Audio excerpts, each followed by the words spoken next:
1962 का एक मसला ये भी था कि इंफ्रास्ट्रक्चर नहीं था, वहाँ पर सप्लाई पहुँचना मुश्किल था। 1962 की वॉर का एक मसला ये भी था। दूसरा ये कि अब देखिए पुरानी चीज़ों से इंसान सीखता है। अस्सलाम वालेकुम, नमस्ते, सत श्री अकाल। उम्मीद करता हूँ ठीक होंगे, खुश होंगे। मैं तारिक नियाज़ी मेरे साथ मौजूद है। अस्सलाम वालेकुम, नमस्ते, सत श्री अकाल। मैं हूँ सवेरा खान। तो चलते हैं वीडियो की तरफ, फिर करेंगे बहुत सारी बातें। So let's go. ये तो स्टार्ट करते हैं वीडियो को। वीडियो का टाइटल है after 1962 second India China clash with will happen in 2025 2030 future of India India versus China. तो स्टार्ट करते हैं वीडियो, लेट्स प्ले।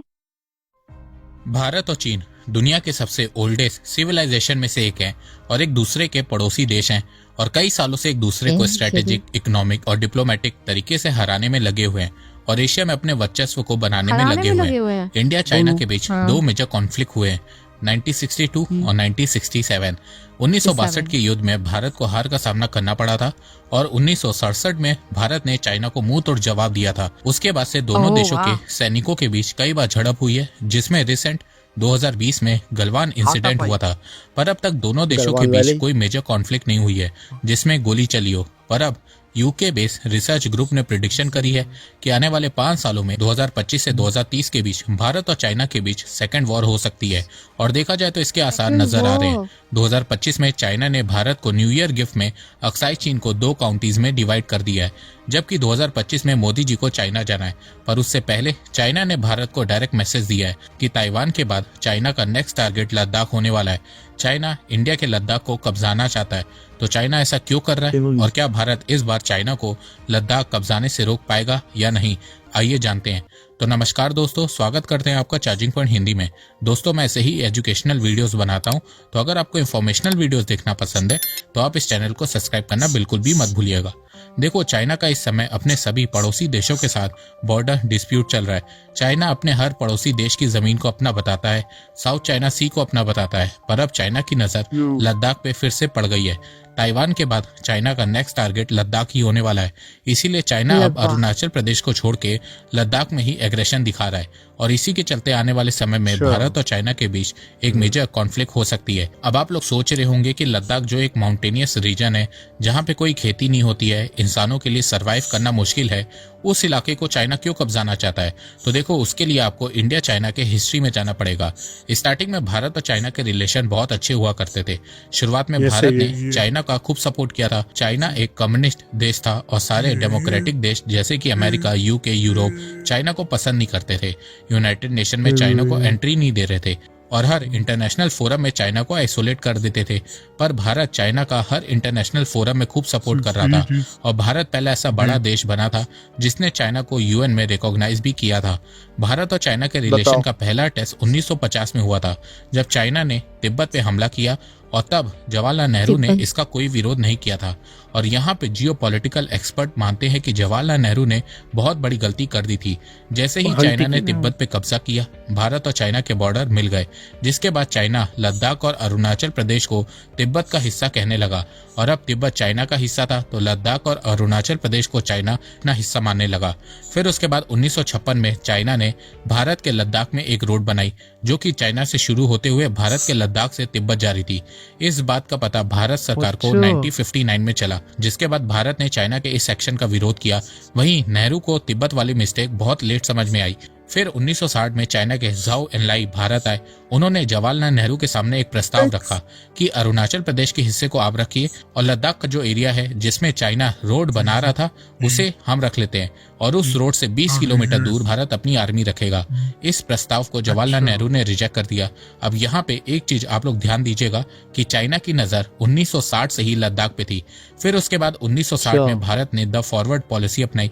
भारत ने लद्दाख में चौकी बनाना शुरू कर दिया। अब चाइना को यह अच्छा नहीं लगा क्योंकि उसके हाथ से लद्दाख जा रहा था, तो उसने 20 अक्टूबर 1962 में भारत पे हमला कर दिया। जवाहरलाल नेहरू ने कभी भी ये नहीं सोचा था कि चाइना भारत पे एक फुल फ्लेज वॉर करेगा, पर चाइना इसकी प्लानिंग बहुत पहले से ही कर रहा था। चाइना लद्दाख को खोना नहीं चाहता था। तो 1962 में भारत जंग हार जाता है क्योंकि भारत के पास ना प्रॉपर आर्म्स सप्लाईज थी, ना ही ठंड में लड़ने के लिए गर्म कपड़े थे और ना ही प्रॉपर रूट थे जिससे आर्म्स और फूड सप्लाई पहुंचाई जा सके। भारत भारत के जवानों के पास अच्छा। सिर्फ हाथ में पुरानी राइफल्स थी। भारत के पास चाइना को रोकने के लिए कोई स्ट्रेटेजी ही नहीं थी। और इसका अंदाजा अब इस बात से लगा सकते हैं कि भारत ने 1962 के युद्ध में अपनी एयरफोर्स को यूज ही नहीं किया था, जबकि उस समय भारत की अच्छा। एयरफोर्स चाइना से बहुत ज्यादा स्ट्रांग थी। तो इस वॉर के बाद चाइना ने लद्दाख के एरिया को हथिया लिया और अक्साई चीन का नाम दिया।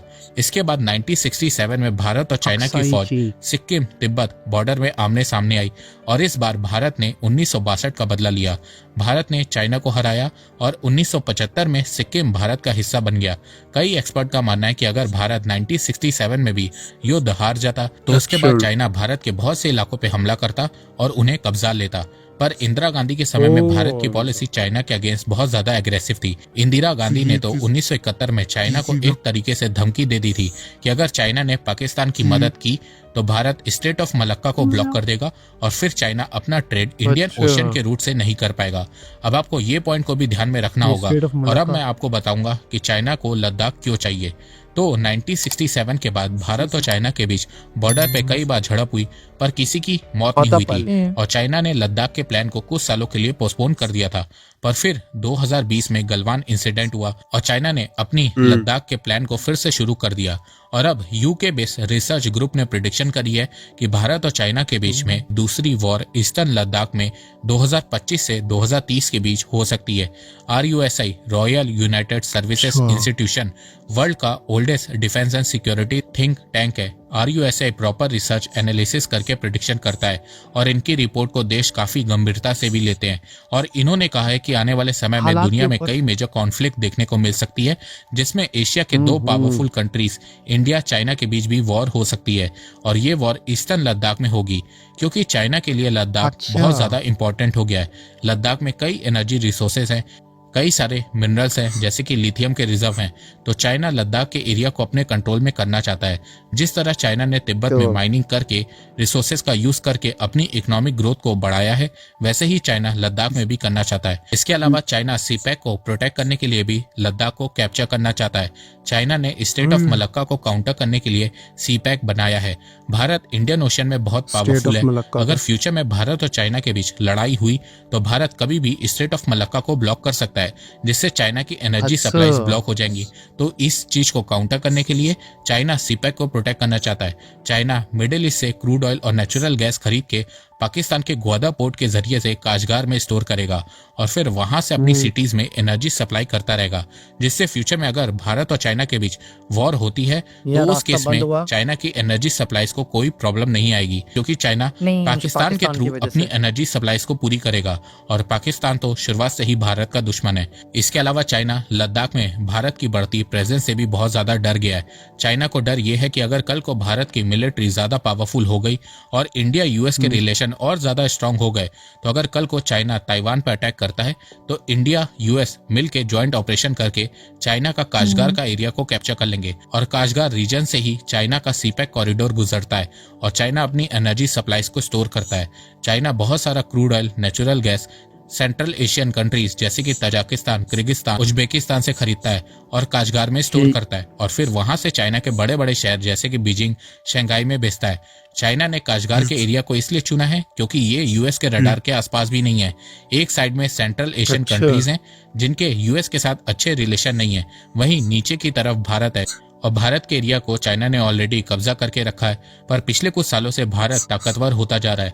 भारत लद्दाख और LAC के पास मेजर इंफ्रास्ट्रक्चर डेवलप कर रहा है, जिससे अब चाइना परेशान हो गया है। इंडिया ने पिछले 5-6 सालों में LAC के पास 2100 किलोमीटर की रोड कंस्ट्रक्ट की है, जिससे कनेक्टिविटी बहुत ज्यादा इंप्रूव हुई है। और अब इससे चाइना को डर लग रहा है, क्योंकि इंडिया यूएस को पता चल चुका है कि चाइना को वॉर में हराना है तो काशगार में चाइना की सप्लाईज कट करने से चाइना बेबस हो जाएगा और चाइना लंबे समय तक वॉर नहीं कर पाएगा। इसीलिए चाइना ईस्टर्न लद्दाख में अपनी मिलिट्री स्ट्रेंथ को बढ़ाना चाहता है। चाइना को पता चल चुका है कि भारत धीरे धीरे स्ट्रांग हो रहा है और फ्यूचर में एशिया में सिर्फ भारत ही चाइना को काउंटर कर सकता है। इसीलिए चाइना जल्दी ही लद्दाख को कैप्चर करना चाहता है। तो काशगार, सीपैक, नेचुरल रिसोर्सेज और सिक्योरिटी के लिए चाइना की नजर लद्दाख पे है और इसीलिए जियोपॉलिटिकल एक्सपर्ट का मानना है कि चाइना एक बार जरूर से भारत पे अटैक करने का ट्राई करेगा। तो अब सबसे बड़ा सवाल, क्या भारत चाइना को रोक पाएगा? तो देखो वो हमें 2020 में ही पता चल गया था कि अभी का भारत 1962 वाला भारत नहीं है। 2020 में चाइना नहीं ने रहा। गलवान में इंडियन आर्मी पे अटैक किया था, उसके जवाब में इंडियन आर्मी ने भी चाइना पे अटैक कर दिया था और इस अटैक की उम्मीद चाइना को बिल्कुल भी नहीं थी। पर देखो चाइना यहाँ रुकने वालों में से नहीं है। भारत पे अटैक गलवान करने वैली से पहले चाइना भारत की आर्मी को टेस्ट करेगा, गलवान इंसिडेंट को दोबारा से दोहराएगा और देखेगा कि हाँ भारत कितना सह सकता है और फिर धीरे धीरे सही भारत के ऊपर प्रेशर को बढ़ाता रहेगा। वही भारत को हर बार स्ट्रांगली चाइना को मैसेज देना होगा। चाइना अरुणाचल और लद्दाख के नाम बदलता है तो भारत को भी बदले में तिब्बत के एरिया के नाम को चेंज करना होगा। चाइना अगर बॉर्डर पे एग्रेशन दिखाता है तो भारत को भी सेम करना होगा। देखो चाइना पाकिस्तान जैसा नहीं है, वो न्यूक्लियर अटैक की धमकी नहीं देगा। चाइना को भी पता है कि भारत के पास न्यूक्लियर वेपन है, पर चाइना अक्साई चीन में डेवलपमेंट करेगा, माइनिंग करेगा, रोड बनाएगा, आर्मी बेस बनाएगा और भारत को चैलेंज करता रहेगा। तो आने वाले 4 साल ग्लोबल पॉलिटिक्स के लिए बहुत चैलेंजिंग होने वाले हैं, क्योंकि यूएस में ट्रम्प भी वापस पावर में आ चुके हैं और ट्रम्प के आने से 2 चीजें होंगी। या तो चाइना 4 साल कुछ नहीं करेगा और डिफेंसिव मोड में आ जाएगा, या फिर चाइना ट्रम्प की परवाह ना करते हुए, सैंक्शंस की परवाह ना करते हुए एग्रेसिव मोड में होगा और फिर वो ताइवान और फिर भारत पे अटैक करने की कोशिश करेगा। तो दोस्तों आपको ये वीडियो कैसा लगा, आप अपनी राय मुझे कॉमेंट सेक्शन में बताइए। तो अब तक के लिए बस इतना ही। धन्यवाद। जय हिंद, जय भारत। जय भारत। जी जनाब, ये था प्रिडिक्शन, ये था एक देखिए सिचुएशन जो लग रही है, जो दिख रही है, जो मामलात हैं कि एक वक्त आ रहा है कि इंडिया के मामलात दुनिया में भी बढ़ते जा रहे हैं और इंडिया की ताकत भी बढ़ती जा रही है। ये सबको ही किसी को बताने से पिछले दिनों नहीं, मैंने कुछ टाइम हो गया, पिछले दिनों तो नहीं, 6.5 महीने हो गए, एक वीडियो ऐसी भी थी जिसमें बॉर्डर के करीब, जो चाइना के बॉर्डर के करीब बाद इंडिया के इलाके हैं, वहाँ पर भी इंफ्रास्ट्रक्चर के काम हो रहे हैं और कई अपोजिशन पार्टी कहती है कि यार वहाँ पे जंगलों में, बेयाबानों में, पहाड़ों पे इंफ्रास्ट्रक्चर के काम की क्या ज़रूरत है, पब्लिक ही नहीं है। लेकिन कल को अगर कोई 19-20 मामला होता है, इस तरह का कोई एडवेंचर होता है, तो आर्मी को सामान, फूड, वेपन्स, बहुत सारी चीज़ों की ज़रूरत पड़ती है। तो हाँ 1962 का एक मसला ये भी था कि इंफ्रास्ट्रक्चर नहीं था, वहाँ पर सप्लाई पहुँचना मुश्किल था। 1962 की वॉर का एक मसला ये भी था। दूसरा ये कि अब देखिए पुरानी चीज़ों से इंसान सीखता है, पुराने मसले गलतियों से इंसान सीखता है और वही गलतियां दोबारा करेगा तो फायदा। अब वो वाला इंडिया तो नहीं है, लेकिन ये चीज़ भी हमें ज़हन में रखनी चाहिए कि वक्त के साथ साथ अगर एक देश तरक्की करता है तो सामने वाले ने कितनी तरक्की कर ली होगी। ऐसा ही तो ऑलरेडी कितना मजबूत था। वैसे ही बहुत मजबूत है, पूरी दुनिया की एक फैक्ट्री बना हुआ है, उसने भी कहीं ना कहीं अपने आप को बड़ा मजबूत कर लिया होगा। लेकिन डिप्लोमेट तरीके से या पूरी दुनिया में जो असरअंदाज होने के तरीके से उसका मामला भी इंडिया का बहुत है, मतलब इंडिया का बहुत होता जा रहा है कि अगर कल को इस तरह से एडवेंचर होता है तो बहुत सारे देश आज देखो ना कि इंडिया पूरी दुनिया के साथ एक अच्छी रिलेशन है, अच्छी दोस्ती क्यों कर रहा है। कल को कोई एडवेंचर होता है, कोई मामला होता है, बाकायदा यूएन तक में अगर हमें मामला जाते हैं तो सारे देश इंडिया को सपोर्ट कर रहे होंगे। ऐसा है क्योंकि बहुत सारे देशों का इंडिया के साथ लेन देन है, बहुत सारे देशों का इंडिया के साथ इंपोर्ट एक्सपोर्ट है और बहुत सारे तो ऐसे देश भी होंगे, हैं बल्कि होंगे नहीं, जिसको इंडिया ने सिर्फ इंसानियत के नाते सपोर्ट किया है। अफ्रीका के कई देश हैं, कई ऐसे देश हैं, तो बांग्लादेश है। बांग्लादेश तो इस वक्त तुम समझ लो कि इंडिया के अगेंस्ट ही है इस वक्त जो सिचुएशन है। लेकिन इंडिया ने अपने वक्त में कहीं अफगानिस्तान की बात करें, बांग्लादेश नहीं अफगानिस्तान। अफगानिस्तान और भी बहुत सारे देश हैं। अब जैसे वो एक फूजी एक कंट्री है, पूजी है, नाइजीरिया है, काफी हैं। फीकल पीएस है। लेकिन मेरी फ्यूचर मुझे ऐसा लग रहा है कि वाकई ये मामलात हो सकते हैं। एक तो सीपेक वाला मामला 100% ऐसा मामला है कि जो चाइना अपने आप को सेव करना चाहेगा। कल को ऐसा ना हो कि ऐसे इलाके इंडिया के पास चले जाएं जो चाइना और पाकिस्तान को मिला रहे हैं। ऐसा ही है। कभी भी चाइना ये नहीं चाहेगा। उसकी बहुत बड़ी इन्वेस्टमेंट और स्टेट ऑफ मलक्का में अगर कोई मसला होता है, इंडिया अगर उसे काउंटर करता है, इंडिया अगर बंद करता है, तो आप समझे चाइना ब्लॉक पूरे बात सिर्फ और सिर्फ पाकिस्तान चाइना के लिए रह जाएगा। आज चाइना का हाथ पाकिस्तान के सर पे क्यों है? सिर्फ उसको रास्ता चाहिए। हाँ ये क्लाइस हमसे कोई मतलब नहीं है, सिर्फ उसे रास्ता चाहिए। उसके बाद सिर्फ यही रास्ता रह जाएगा दुनिया तक सामान पहुंचाने का या दुनिया से कुछ लेने का। चाइना की इकोनॉमी ब्लॉक हो सकती है स्ट्रेट ऑफ मलाक्का के बाद। लेकिन इन फ्यूचर क्या होता है अगर, अच्छा एक और चीज़ भी होगी जो इस प्रीवियस वीडियो में शायद नहीं थी, क्योंकि चाइना अगर कोई एडवेंचर करेगा तो पाकिस्तान को शामिल करेगा। पाकिस्तान को कैसे शामिल करेगा?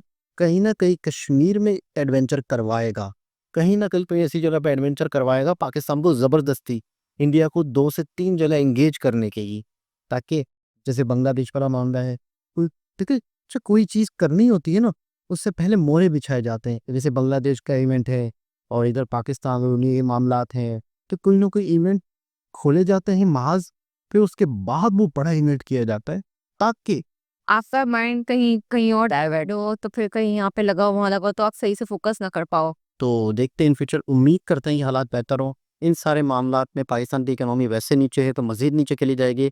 दोबारा किसी और भी सलाह को मुलाकात होती है, जब तक के लिए ख्याल रखें, अल्लाह हाफ़िज़।